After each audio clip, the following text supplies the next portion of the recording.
So I'm going to thank everyone for joining us and being part of our symposium. I would like to remind everyone that the physicians here are taking time from their schedule to really help us understand and answer questions. None of us can answer any questions regarding hospital policy, mandates, legality. That's not what we're here to talk about. So respectfully, I would ask everybody, those are not questions for this particular forum. What we are going to talk about here are your questions and concerns, especially those raised regarding vaccine, prior COVID infections, for infertility, pregnancy, and all of those questions that many of you have already submitted to us, which I'm very grateful for. All right? So just one more time, not talking about anything related to hospital policy, not talking about the AFL, not talking about legalities. That's not what we're here to talk about at all. Having said that, I'd like to introduce you to our panel in case anyone here is not familiar with our ID doctors. Starting on that side, Dr. John Mourani, will you wave? Infectious diseases, Dr. Sohan Bassi, wave, thank you.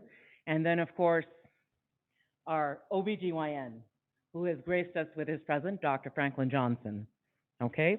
And I'm Dr. Sara Khan, in case anybody doesn't know who I am. I'm going to start with question 1, which is probably for our OB, but obviously I would like the IDs to weigh in. I have a pregnant daughter due late September who had COVID last November. She wasn't sure what to do on getting vaccinated, so she asked Kaiser to do an antibody test when she found out she was pregnant, and she did have antibodies. Her concern was over the amount of testing that has been done. How could this potentially impact her baby? Should she decide to get the vaccine prior to delivery? She said she has read the immunity can be passed through breast milk, so is currently planning on waiting until after her delivery. What would you advise? Thank you. So pregnancy, it was interesting. I just saw the questions at lunchtime, and I looked through, I think there's 31 questions or so, and I think 15 of them are related to pregnancy or infertility, which is what, of course, all I see in our practice. And I think pregnancy has been kind of a unique situation. I absolutely understand where patients, women are coming from. It's not easy. You're making decisions for 2 people. Some of the decisions you're going to impact what you're concerned about for your child's life forever. And so it's kind of a unique situation, I think, with pregnancy. If you look at some of the data, and I know the data changes daily, so excuse me, I'm 3 or 4 days behind, but it's something like 20% of pregnant patients are getting vaccinated, which means about 80% are not, right? And when you look at some of the demographics and you see, nationally what those numbers are, they're on the lowest end of people that are getting vaccinated. So it makes sense to me. I think what's been interesting about the data that we've seen, and I think we've all experienced, especially the ones of us that are actually participating in patients' care, how many times do you see patients come into your practice or discuss with somebody, and what they say is, well, I've done my own research and I'm going to make my decision.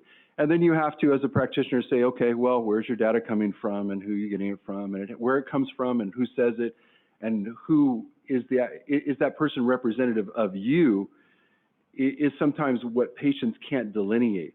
This data for CDC and vaccinations is kind of raw to me, right?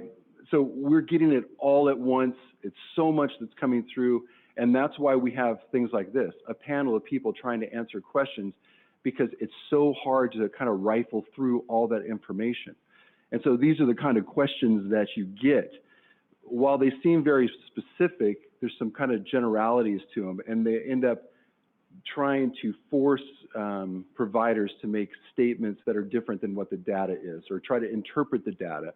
And that's what's kind of unique about this whole situation to me, at least, my perspective. Do you have a pen? I'm sorry. Of course, mine broke as soon as I sat down at the table. Okay, so So there's no question it's secreted in the breast milk, right? You can detect those antibodies in the breast milk. You can detect them, as into the baby's milk that's going inside, and that's going to have some passive immunity to the baby. That data is there. There's IgA and there's IgG that gets transmitted. I think that we know that, and you get that from vaccination while you're pregnant. So I think that question is easy to answer. I think people should feel comfortable with that.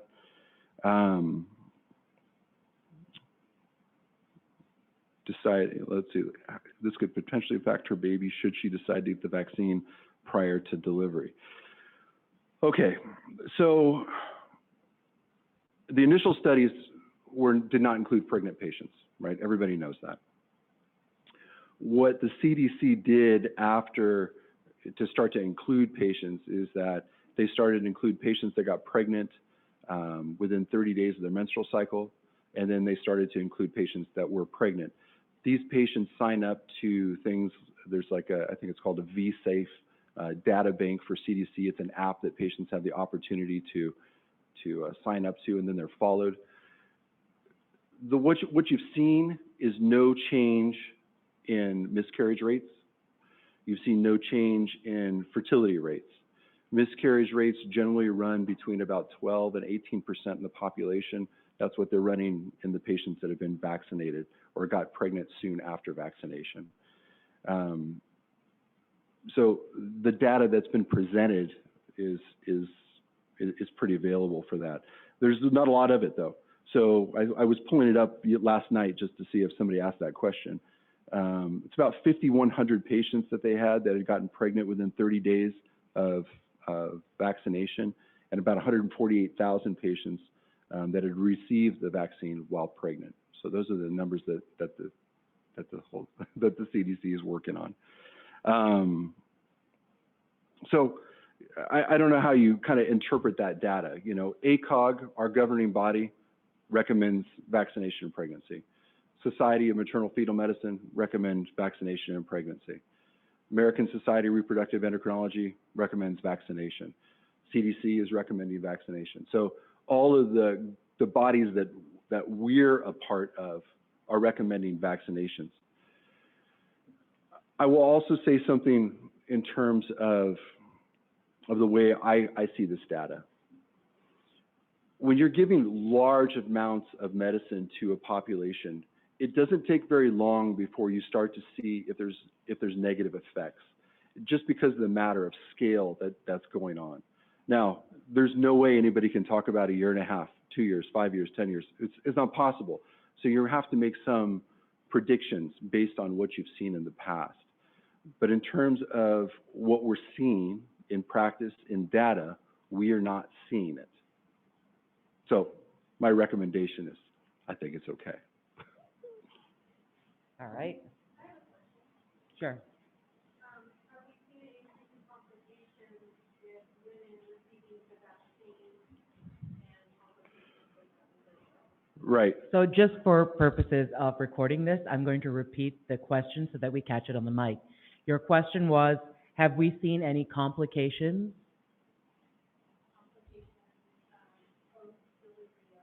Post-delivery of in vaccinated women. Or patients with COVID. I mean, I think I think that becomes part of the problem with the question. Okay, the problem is that patients with COVID, higher rates of preterm deliveries, higher rates of C-sections, higher rates of intrauterine fetal growth restriction, higher rates of hypertension and preeclampsia. We're seeing that with COVID patients. Those are all real morbidities that will equate to a change in mortalities when they end up getting presented. So there is a COVID arm that's going to have these complications. We haven't seen it, they haven't published any data for vaccinated patients with pregnancy complications. Anecdotally, it's hard when you have, what happens in practice is that you start to look back at the patient and what did they have during their care when they have a complication, whether it's preeclampsia, whether it's preterm delivery, whether it's growth restriction. And so when you start to trace back what happened over the course of that patient's prenatal care, yeah, there's going to be some patients that had COVID vaccine while they were pregnant.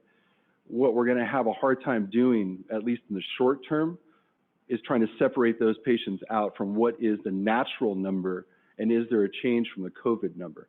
Now, it's going to come out, right? It's going to be apparent at some point, but it's going to be at least 9 months down the road, but more like 12 to 15 months just because of the nature of pregnancy, right? But when it comes out, there's going to be a lot of data to look at. Because even if you're talking about 20% of pregnant patients getting vaccinated, well, we already know that number is going to be astronomical in terms of research numbers, in terms of data numbers. I mean, you have to remember, a lot of times the way we use studies and the way we give medications before we make predictions, those numbers of patients that are used are actually not that big in comparison to what we're administrating as a vaccination. So we're going to have a lot of data.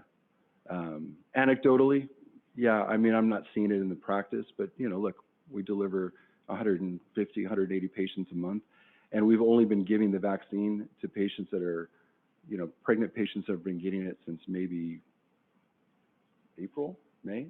So I just haven't, I don't have anything to offer, and neither does the CDC.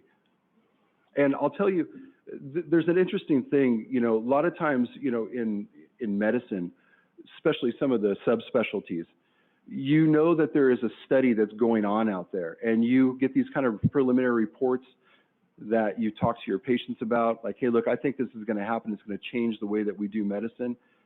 You guys are going to, everyone's going to see the same data that we see at the same time.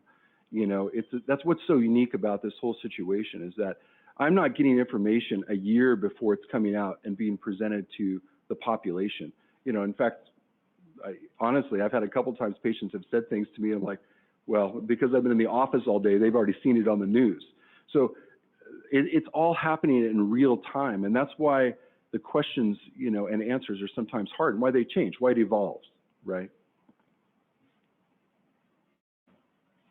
Either of the ID doctors want to weigh in on that, or you both feel comfortable with Dr. Johnson?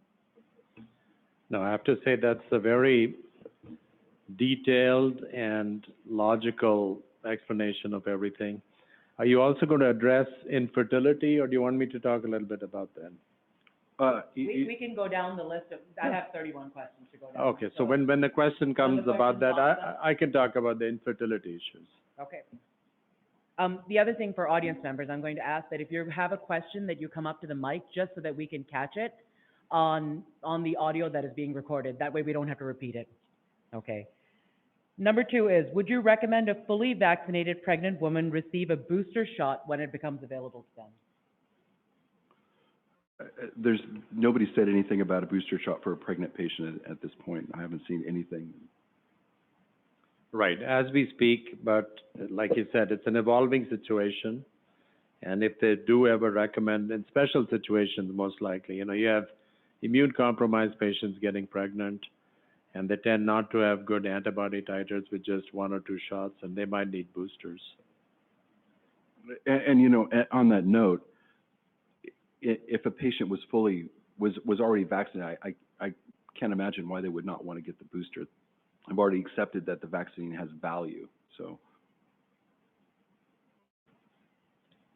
All right, if I have no questions regarding this, I'm going to move on. I'm going to combine 3 and 4.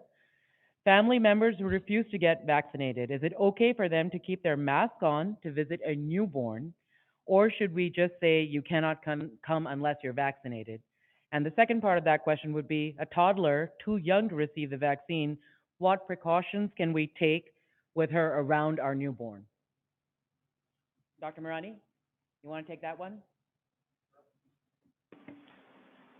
So, I mean, anybody who's unvaccinated, you know, preferably when it comes to contact with babies, even with the vaccinated people, and just, you know, have general precaution in terms of hand washing, and if there's symptomatic, then the mask wearing is appropriate, or not even getting closer to the baby. That's reasonable. In terms of toddler, I mean, it's harder to control toddler, but hand washing is still important, and depend on where the toddler goes to. If he goes to daycare or other, you know, schools, then definitely they're put at risk to bring the virus back home. But if the toddler is at home, then there's no risk. Okay. Any questions from my audience members? For those of you on Zoom, I know you guys are on mute, but you can type out your questions. We'll find them on chat and we can bring them back here if you have them. I'd like to also add, the Tdap vaccine that the grandparents have to take before they can go see their grandchildren, because that's a contagious disease that they can spread to them. Similarly, the COVID vaccine, should be, and I think a lot of hospitals mandate it before you can go and see the newborns. But even at home, I would strongly urge grandparents to be vaccinated before they come in contact with the newborn. And as Dr. Mourani said, if a toddler is at home and is unlikely to pick up the disease from anybody else, then you're okay. But if they go to daycare, then they need to be separated from the newborn, because their immune systems are just so weak for the first 6 weeks or so. Okay. All right. I think some of this has been addressed, but I'm going to ask this question again. How much data has been collected on the number of women who have successfully become pregnant after receiving the COVID-19 vaccine? And is this data compiled and can it be accessed by the public? Yeah, the data is available. You could go on the CDC website and see, I think they take a daily tally of how many people they have. And like I said, I just looked last night. I think the number that I got was 148,000. Yeah, something like that. They want the data. So, they give you, it's an app. You can actually just log in on your phone and keep track of it. So CDC wants the information, and they're making it very transparent as far as they're concerned. And I think as far as we're concerned, I think it feels pretty transparent about what's happening. Okay. Just one more thing. It's a voluntary app. So if you get a vaccine and you get pregnant, things looking good. So I'm not sure how many will go out to the app and put the effort compared to somebody had a complication from the vaccine when they're pregnant. So I would expect even this number would be an underestimate to the real number who's pregnant. Oh, I 100% agree. I'm sorry. So maybe I wasn't clear. Those are the people that we have public access to, is the way that I meant to, that I think I was trying to say. But again, I think it's about 18 or 20% is what they're saying is getting the vaccine that we're giving nationally. So 20% of all pregnant patients is going to show up ultimately in the data. But what you're allowed to see right now is day-to-day tallies. Okay. How many women have experienced miscarriages after receiving the vaccine who have not had any complications with a previous pregnancy? Generally, previous pregnancies don't have a lot of effect on miscarriage rates. General rule is that miscarriage rate in a medical practice runs around 20%. That's a safe number. If you've had one miscarriage, your risk of having another miscarriage is still around 20%. It goes to around 21 to 22%. If you've had 3 in a row, that's where the number jumps. It's usually between 70 to 80% your likelihood of having a miscarriage after that. It's generally the rule of 3. So if you get 3 in a row, something's wrong, or at least you need to evaluate if something's wrong. So 1 doesn't really have any value, other than it's unfortunate. And again, that number is consistent with exactly what we saw with patients that got pregnant within 30 days of receiving that vaccination. And longer than that, in fact. So all the people that received, we're still running between 13 and 20. 13 and 18, I think, is what's being reported. Any questions from the audience? Okay. All right. The CDC recently acknowledged women are reporting menstrual changes after receiving the COVID-19 vaccination. Researchers and physicians say a causal link has not been established. However, there is not enough data yet collected. If there is not enough data yet, how can we say for certain that vaccination won't have an effect on women in the gynecological sense? Yeah, and what this does is, this is the problem that we have. It gives you a sense that you're trying to make an inference, or you're trying to make something fit, and nobody wants to do that. The data isn't there. Nobody can comment intelligently about it. And so you get lots of anecdotal stuff. There's no reason for the vaccination to cause a problem with with menstruation or menstrual cycles. There's nothing about it that should have any effect on that. So we know that. But yeah, we have to see the data play out. I think anecdotally, I'm not seeing anything in the practice, we're not seeing anything in the initial groups of people that are being reported, but we'll have to wait for it to come out. Okay, any questions? Next one, many young women are concerned about the unknown correlation between COVID-19 vaccine and infertility, pregnancy and complications. Understandably, those that are not vaccinated are fearful of infertility, and those that are not, sorry, that just repeats, I would imagine is one reason for the hesitancy to get the vaccine. If possible, could you please address or disclose any data or education regarding the vaccine and infertility? So this is very interesting. I've looked into the history of the COVID vaccine and infertility concerns. And first of all, I have to ask, has anyone here seen the show Utopia on Prime Video? Utopia is a show in which there's a drug company that wants to control the world. So they want to make women infertile by first creating a pandemic and then coming up with a vaccine that makes women infertile, and thus they can control the population and control the world. And this show came out in 2020.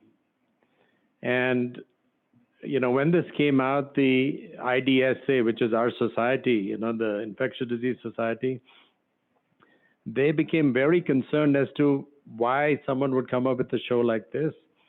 And they talked to Amazon about that. And Amazon said this is actually a show that's been shooting since 2014. And we had it for release in 2018, and just didn't work out till now. And it's a show that we copied from a British television show that was airing in England in 2013. So there's nothing diabolical or evil about what Amazon did there, but it just put it out there on the internet that there is a vaccine that can make people infertile, as an initial. The other thing that we found was there was a doctor in Germany, Wolfgang Wohlberg, his name is. He petitioned the FDA equivalent of the European Union, and he said there is a protein that's found in the vaccine, which is very similar to a protein found in the human placenta. And I worry that if antibodies are made against the vaccine, it'll go on and make antibodies against the placenta, which would then make a person infertile. So they looked into that, and it turned out there is no such protein. It's like saying, Dr. Johnson and I, we both have phone numbers which both have the number 7 in it. So just because we have 7, it doesn't mean it's the same phone number. So it was, looked at, and the European agency, that regulatory agency, said this is BS. But that is the other thing that came up. It suggested some infertility concerns. Now, if you look at the actual data, when the Pfizer vaccine was being studied, they had 37,000 people in the trial. And out of those 37,000 people, half were women. And out of the women, 23 became pregnant during the trial. They were not planning to, but it just happened. And when they unblinded the trial, they found that 11 out of those 23 were vaccine recipients and 12 were placebo recipients. So it was exactly the same rate between the two. And since then, they've looked at fertility. This vaccine has been given out in hundreds of millions of doses across the world now, approaching billion doses. And there is no fertility issues that have come up in any country. It's not just the United States, this is being looked at everywhere. So I don't know where this infertility question initially came up, but there is zero evidence that this vaccine is associated with infertility. And if you think about it, if it's an antibody made against a vaccine, Well, the same antibody is made against the COVID. So people getting COVID should never become fertile after that. And that's not the case. There are lots of women that had COVID, recovered, and then go on to become pregnant. So in my opinion, there is no evidence, and I like to see that. When someone says that we have issues with young women and infertility, I'd like to see that evidence. I just want to add also in the studies, when they did the animal study, there was no malformations that have been noted in the animal studies too. Yeah, and I'm gonna say a little bit about the fertility thing too, because just of what I see in the office, and I think where some of the questions come from. I use a different analogy than the number 7. I actually tell patients a very similar thing about this protein because they ask specifically about it, and my wife always gets on to me about, because I try to speak Spanish and she speaks Spanish well. And then I miss one letter off, and I go, well, what's the big deal? She goes, well, what's the difference between car and cat? I go, yeah, I guess it's one letter, but that's the kind of similarity that the proteins share. The other thing is that when people talked about fertility, they talked about it changing their DNA and changing their eggs forever, and especially, it was more that DNA thing that came up for me in the practice. And so, it's important to know that it's even the mRNA, vaccine, it never enters into the nucleus of the cell. So it's never in the DNA of the cell. We're not talking about changing the cells of someone's body forever, right? It has a local effect, the way it's distributed, the proteins are made. It's not done like that. And so the idea that it's going to be part of you forever is not accurate. I think that's part of that fertility question that comes up. Any questions regarding this from the audience? Okay. I'm going to combine another question that had a similar question regarding infertility, but they had another question in there. Another question they had was, I have had COVID before and I have built in a natural immunity to the virus. Do you still recommend that I need to get vaccinated? This is somebody who's trying to get pregnant. And if you do, which vaccine would you recommend? I'd really appreciate it if you could comment on that before I do. So the big problem with COVID, which is different from other viruses, is reinfections. Typically what used to happen is if you get the chickenpox or the measles or the mumps, you become immune to it, you're never going to see it again, because that immunity used to last and was lifelong. The big challenge with COVID is reinfections. We're all seeing people come in with reinfection after a few months of the original infection. And it sort of depends on how severe the original infection was. So if a person ended up on the ventilator in an ICU and survived, chances are they have really good immunity against this, and it's going to last for, a year or more, as far as we know for now. On the other hand, if someone just got an asymptomatic infection, it was a light upper respiratory infection, they had essentially no symptoms, well, then you make very little antibody against the virus, and you're not protected for more than maybe 3 months at the most. Now, in certain situations like pregnancy, pregnancy is an immunosuppressed condition. And any infection, whether it be original infection or a reinfection, can be a problem. So we do recommend, vaccination, even though a person's previously had the infection, just to prevent reinfections.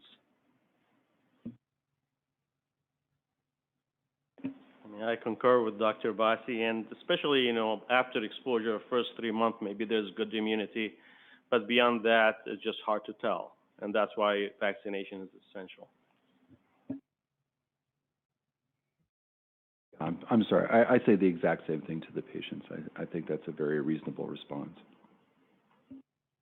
Okay. Any questions from the audience? All right. 33.5 million people have been diagnosed with COVID, not including those with current infections since the pandemic. Why is natural immunity not being recognized?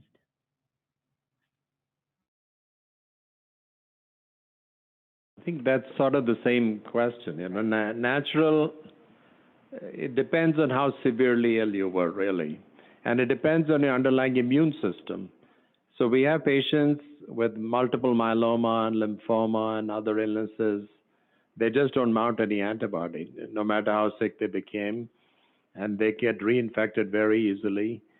In fact, there's a paper that just recently came out in a hematologic journal that I was looking at, and they said 50% of lymphoma patients, even after 2 doses of the vaccine, don't mount the antibody that they should, and they should get boosters even up front. So if someone's 80 years old, their immune response is poor, and they may not have antibody after they became infected the first time. So potentially, reinfection could be a challenge in these patients. So natural immunity, to summarize this, if a person is intrinsically healthy, they're young, they had a pretty good dose of the COVID, yes, then they'll have immunity that's going to last them for at least a year or more. But in other individuals, it may not. Any questions?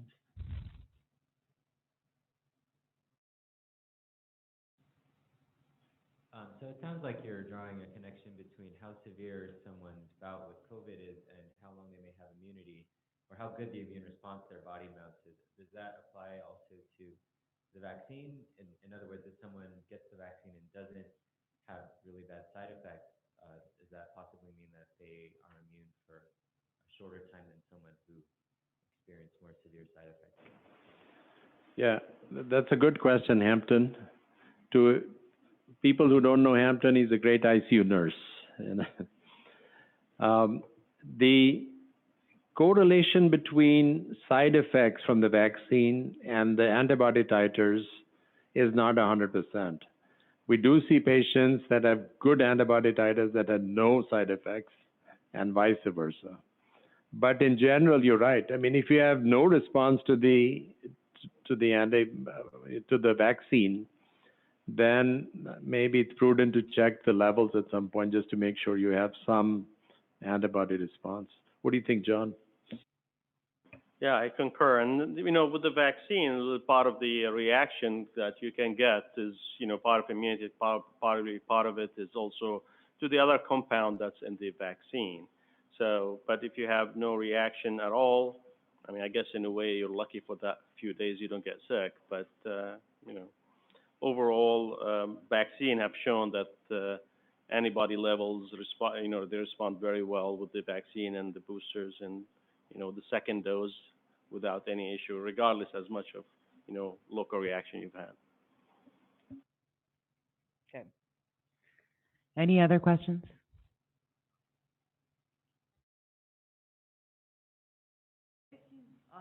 Already had COVID and still are having like respiratory symptoms and stuff. Michelle? And speak into the mic. Sorry. What if you've already had COVID and you're still having respiratory symptoms such as shortness of breath, and stuff like that? Do you still recommend getting it, or shouldn't you have already had good antibodies towards, the COVID? So you're saying a person had COVID, and now they're sort of long haulers. They have residual pulmonary symptoms, or they have residual other symptoms. Well, it turns out the mechanisms of the long haulers are being studied. We don't know for sure, but it's not necessarily high antibody titers in those patients. So, it's immunity that triggers inflammation, but once inflammation's been triggered, it's not necessarily due to high antibody titers. As far as I know, there is no contraindication to taking the vaccine if you have long hauler symptoms. In fact, you don't want to get sick again. You want to make sure this doesn't happen to you again. I concur, and yes, the post-COVID or long COVID symptoms do not relate and correlate with further immunities. I have a follow-up Zoom question. So why should I get the vaccine if I've had COVID and recovered and developed natural antibodies, especially if you're saying that I have antibodies that will last about a year, and the CDC is suggesting that a booster might be needed in less than a year? Why does this make the vaccine more superior? Actually, it is hard and it's a very individual issue in terms of how you respond and react to the disease. So some people will have an antibody for longer periods of time than others, and as Dr. Bassi said, immunocompromised, they'll needing a third shot of booster with it, and that's increased their antibody levels. So when you get the real disease and you do develop antibody, you have antibodies that can be tested, but the correlation between your antibody levels and true immunity, I'm not aware of full good study yet that's to show that if you're at certain level, you're immune from the virus. Definitely you have protection, you have different mechanisms, including T cells and others that protect, but there's no way that we can so far use that at this point. So there's a study published by the CDC in the MMWR, the monthly morbidity and mortality report, where they looked at Kentucky. They did a case control study in Kentucky, and they looked at patients that had COVID versus patients that had COVID plus the vaccine. And they looked at reinfection rates in these patients. And they could clearly show a difference. The people that had the COVID plus the COVID vaccines were much less likely to become reinfected than people that had COVID alone. So the point is, you might have COVID, you might have natural immunity. We don't know how long it lasts, and the variants can overcome the previous immune response you might have had. So reinfections occur. Any follow-up questions from the audience? Okay. What is the rate of breakthrough cases? And I'm going to define breakthrough cases as people who've been vaccinated and still had COVID. And then how long does the protection from the vaccine last? The CDC is now recommending a booster. And Cleveland Clinic, as well as Johns Hopkins and CDC, state that the natural immunity could be lifetime, but most studies concluded after 8 months, stating more studies are needed to be completed. Yet doctors from our hospital continue to state that after 3 months, there is no lasting immunity, and vaccines should be administered.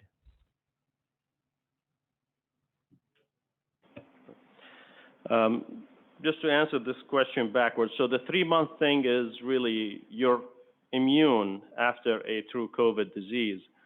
You haven't seen a breakthrough infections after real disease or reinfection. So that's why we tell people get vaccinated after 3 months. In reality, you can get vaccinated once your symptoms have resolved, but 3 months is a safe period where your risk of reinfection is very negligible. In terms of reinfections, I think the last time I checked, it's something around 1 in 1,000 to 1 in 10,000. That's kind of the range of reinfections. So it's still uncommon, although we already start seeing. And this is data on not the current variant, this is the older data. And remember, we have December, January, then the period where there's not much of infections. Now with this variant, we don't have data, but I can tell from the last few weeks, we're seeing more people coming up with infections. Any follow-up questions from the audience? Okay. What is the rate of reinfection cases? If reinfection rate is rare according to the CDC and journal articles, healthcare professionals, could you conclude that immunity from previous infection is effective in reducing hospitalization, serious illness, and death? Yeah, I mean, if a person's been infected and they get reinfected, there are a couple of concerns with the reinfection. One is all the unvaccinated people around the reinfected person. You can still spread the disease. And one of the big concerns we have, which we might address later, are the variants that we are seeing with this particular infection. How do variants come around? It's like if if Dr. Sara Khan and I go and buy two lotto tickets, chances are we're not going to, win. I mean, I hope we do, but I don't think we will. On the other hand, if 25 million Californians buy the lotto, no matter how big the odds, someone wins it. So similarly, if you need certain genetic mutations to confer resistance and vaccine escape for the virus, the more opportunities you give the virus to replicate, the more likely that if it's replicating in millions of people, there'll be variants that will emerge that are resistant to our vaccines. And then we move on to just a whole new cycle again where you were back to the pre-vaccine era. So the goal is to try to extinguish this disease. And part of the reason everybody should be vaccinated is you don't become a vaccine factory. I call them a variant factory. People that are unvaccinated become infected and have replication by the millions inside them, potentially are variant factories. So on a bigger scale, it's really important that we try to control this infection, and that's one of the reasons. Now, the other reason is even if, what is the original question? What is the rate of reinfection? Yeah, that Dr. Mourani addressed, from 1 to... That was breakthrough. Reinfection reinfection in patients who've already had COVID. I think that this is a different question. What the breakthrough was people who were vaccinated and still got COVID, and reinfection would be somebody who had COVID and got COVID again. I think it was almost 1 to 1.5% is the reinfection rate. I mean, the numbers keep changing, but one has to look at them. And the less exposure you have to the virus, the lower the number is going to be. Personally, we're tired of this. All the nursing staff and the physicians, we want to see an end to this. And we just don't want more and more variants coming through and people refusing to take the vaccines and, the disease just going on and on. So that's sort of my take on this.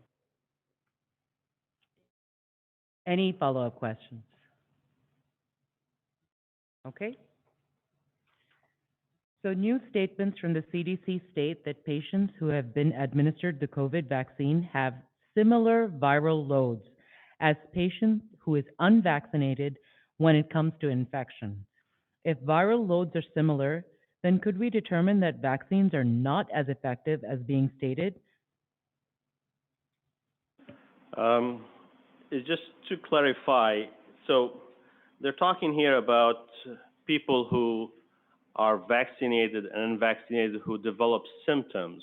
So people who have active disease, and this is where the viral load is similar. And we know that there's a big difference the risk of getting the disease between vaccinated and unvaccinated. So that does not mean the vaccine is not working. Also, the other big thing we've noticed is right now the hospitals are filling up again with COVID patients, and 90% of the admissions are unvaccinated. So if the vaccine wasn't working, we would expect to see more vaccinated people come through as well. But in real life, this is the best proof. It's the unvaccinated that are getting admitted and hospitalized with complications. So follow up on the same thing, it's almost a similar question. If we take into consideration Walensky's statement on viral loads and transmissibility, vaccinated, infected people was nearly indistinguishable from what was found in unvaccinated people. Then why are there different compliances being placed for vaccinated versus unvaccinated people? Can I address that, John? So this is based on an outbreak that occurred in a place called Provincetown, which on the 4th of July, there's a big celebration that occurs in Provincetown, and it's a happy occasion where lots of people, mostly males, get together and are very intimate with each other. So they studied the outbreak, and they found that a lot of the people that became infected and had been vaccinated, and they looked at the viral loads in the nasal passages. Now, the way you calculate the viral load is you do a test called a PCR, and the number of cycles the PCR goes through tells us how much virus there was. So if you really have to amplify the virus a lot, there's a lot of cycles. That means the viral load was low. And they found in a lot of these patients, it was similar. The cycles were similar. But then when they looked at it further, they also found that the vaccinated people shed virus a lot less longer. So, for 2 days versus 10 days in somebody else. And even though they were finding the virus fragments through the PCR, they were not culturable in a lot of the vaccinated patients. So what that meant was the viral particles were coated with antibody. And even though the PCR was picking up the viral particle, it really wasn't as infectious. So you had equal amounts of viral particles, but they were less infectious. They were shed for much less longer, and clearly the vaccine did make a difference, even in that Provincetown outbreak. So I think I want to clarify one follow-up on there, right? This is for symptomatic people that we're talking about. But for asymptomatic people, vaccinated versus unvaccinated, the viral load is not similar. Is that correct? Correct. For asymptomatic patients, if you're vaccinated, the viral loads are much lower than an unvaccinated. And they've looked at spread. There are times when a person who's vaccinated picks up this infection, goes home, and they have a couple of unvaccinated people at home, and frequently doesn't spread. But if you have the converse, if you have the unvaccinated coming in infected, there's a routine spread to most everybody. So it is far less contagious when you're vaccinated. Any follow-up questions from the audience? I'm going to go for a couple of Zoom questions that we've received. Is there any lab test to know if you've had an asymptomatic case of COVID? If that test is an antibody test, would that be skewed if you had been vaccinated? So is there a lab test that you can do to see if somebody has had an asymptomatic case of COVID? Yeah, I mean, the antibody test in the blood. Would it be skewed if you were vaccinated? Yes. Yes, right. But the other lab test would be a PCR to see if you have an asymptomatic infection. And if you're vaccinated, you probably will be negative on the PCR or have very low numbers if you're asymptomatic. Okay. Then is there currently any way to differentiate the variants of COVID when being swabbed by our current POC or PCR tests? And if not, how do we know if Delta is to blame for the current rise in cases?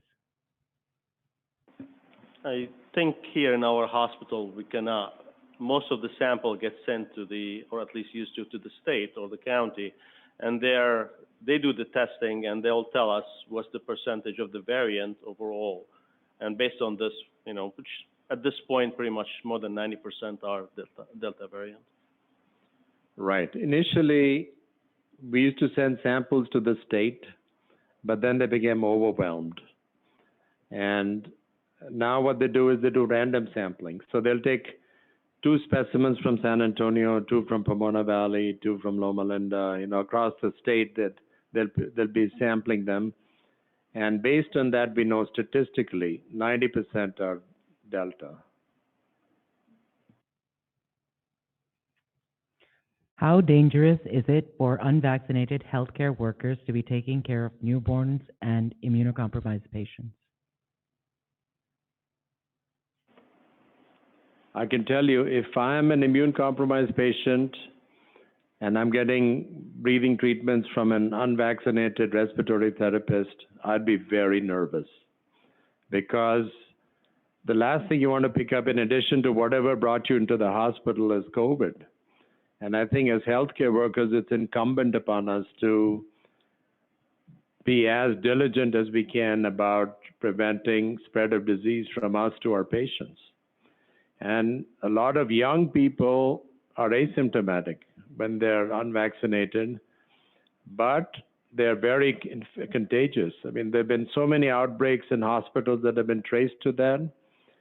So the answer is no. I would not want unvaccinated people to look after newborns or immune-compromised patients. Any follow-up questions, guys?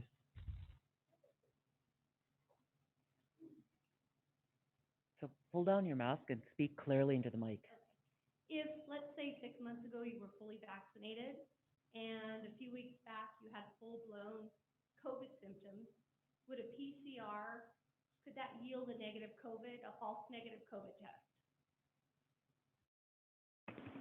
So when you're vaccinated, your COVID titers can be lower than what they would be otherwise, but the PCR is so sensitive that it should pick up if you had a case of the COVID, provided it is done accurately. You know, they have to go in the back of your nasopharynx and get a really good deep specimen.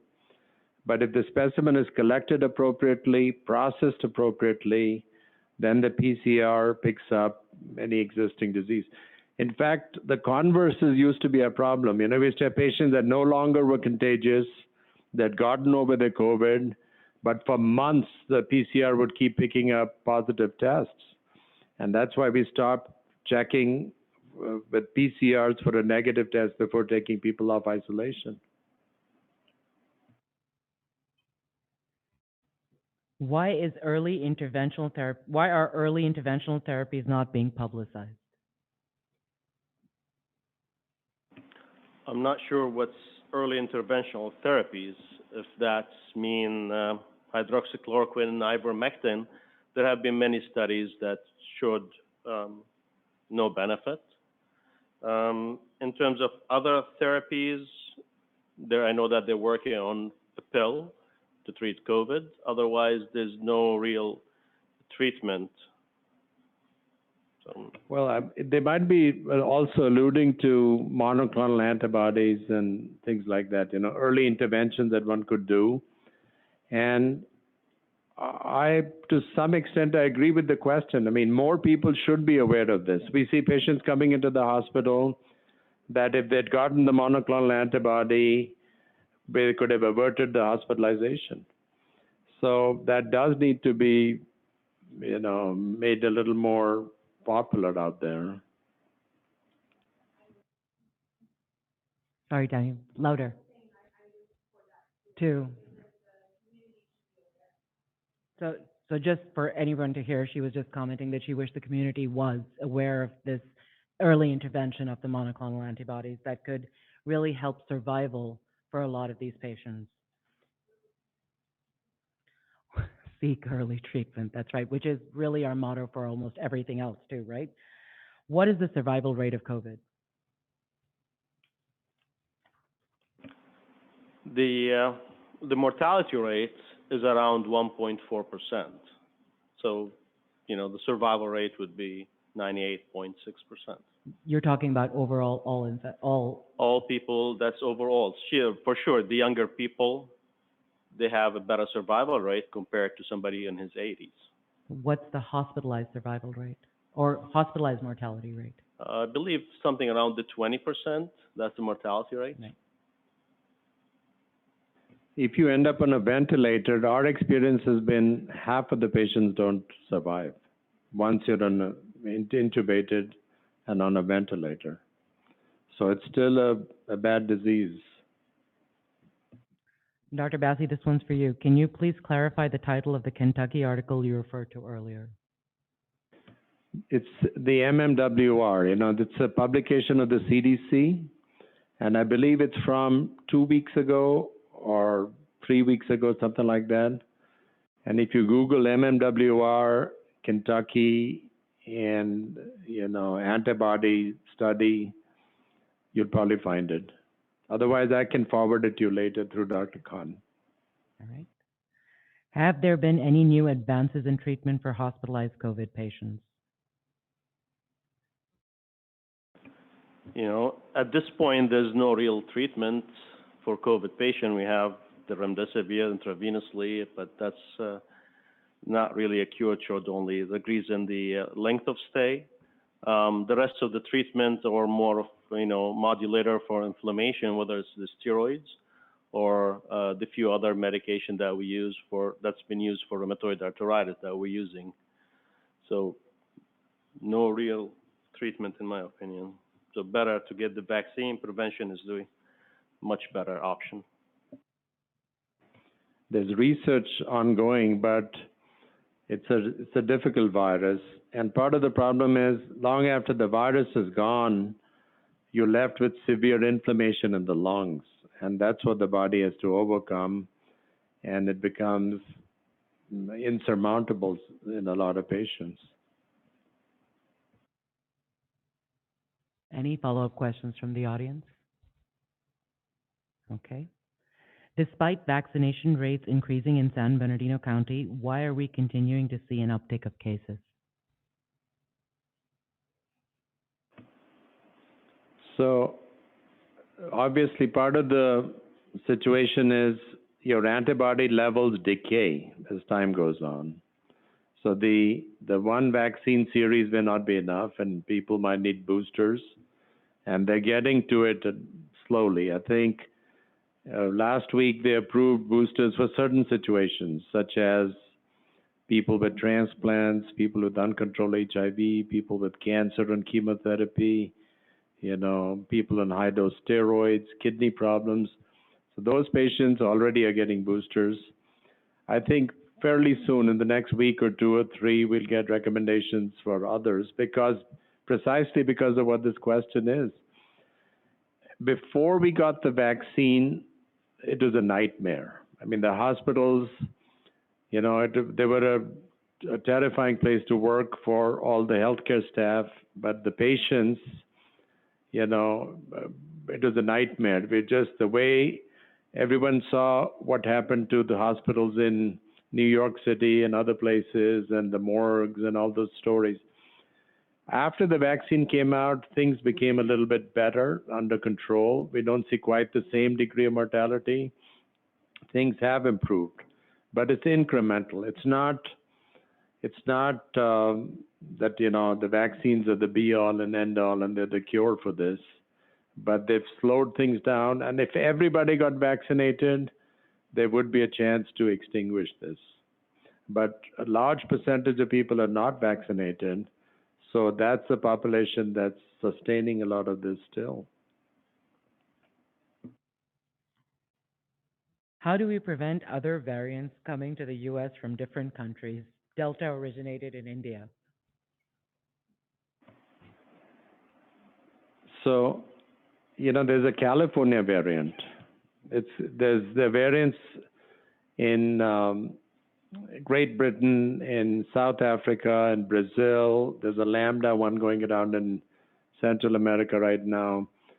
The variants are a function of that lottery that I was talking about. There are enough people that are sick. There'll be one strain that will emerge that has characteristics to evade the vaccine-induced antibodies. And so far, fortunately, all 4, the alpha, beta, gamma, and delta, are controlled with the vaccines that we have. We don't see vaccine escape, which is the most dreaded complication that we are hoping to avoid here. But there was a California variant, I forget what they called it.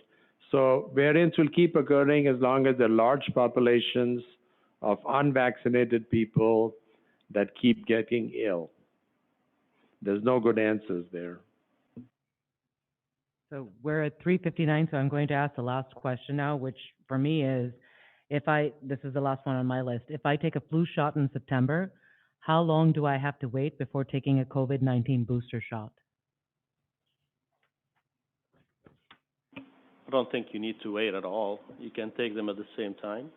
So just anecdotally, I took both the flu shot and my COVID-19 vaccine at the same time in different arms, did just fine with it. And they're coming, Moderna's coming up with annual COVID cum influenza shot. So you'll have a single shot instead of taking two. So unless there are any other follow-up questions from the audience, since you have less than 30 seconds. Nope, okay. Then I would like to take this opportunity to thank our doctors who have kindly come here and given us their time. Thank you, guys. And thank you all for being here.